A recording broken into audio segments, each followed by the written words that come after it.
کیا سبب ہے آج خارجی کو جتنے زور پر ہے؟ آج اہل بیت کا ذرا ذکر ہو، ہمارے اپنے بندے ہمارے بندوں کی تحقیقیں شروع کر دیں.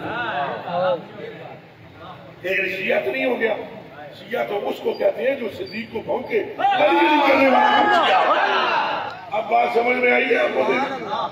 یہ کیا سبب ہے؟ اہل بیت کے ذکر میں ماتھے پر بال پڑے کیوں پڑے بھائی؟ ابھی آپ کی کھوپڑی کام نہیں کر رہی. حضور پاک فرما رہے ہیں کہ انہاں دی محبت میری محبت ہے.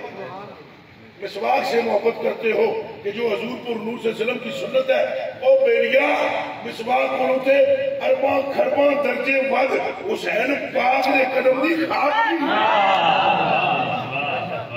کتھے بیٹھے ہیں ہم؟ تو وہ سنی ہیں جو نقشے نالین کو بھی یہاں رکھتے ہیں.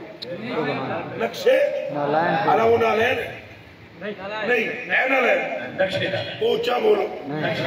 وہ جو تم یہاں سے لگاتے ہو اور یہ جو جھنڈوں پر لگواتے ہو، 12 ربیع الاول میں خوشیاں مناتے ہو، وہ نالین ہے؟ نہیں. کہیں لاہور چھپی، کہیں وہ کراچی چھپی اور چھاپے ہاتھ بھی. اگر صحیح طرح سانچا نہ ہو تو لینا کدھر کے کدھر بنا دیں.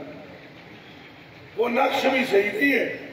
یعنی جتنی بھی کوشش کر لیں نقش ہی ہے نا، اصل تو نہیں. بولو چاچو، اس کو شبیہ کہہ سکتے ہو یا وہ اصل کہہ سکتے ہو، لیکن اصل کون ہے؟ جیڑی جتی شریف نالین شریف جیڑی قدمہ میں حضور نے پائی، اس کا نقش بنا کے جو مسلمان سر پر رکھتا ہے اسے یہ غور کرنی چاہیے، اگر نقشے نالین کا یہ احترام ہے تو صورت حسنین کا عالم کیا ہونا چاہیے؟ آپ کو یہ سوچنا چاہیے. ان کے ناموں پر چیف جبی نہ ہو. پریشانی کس چیز کی؟ پرابلم کیسی؟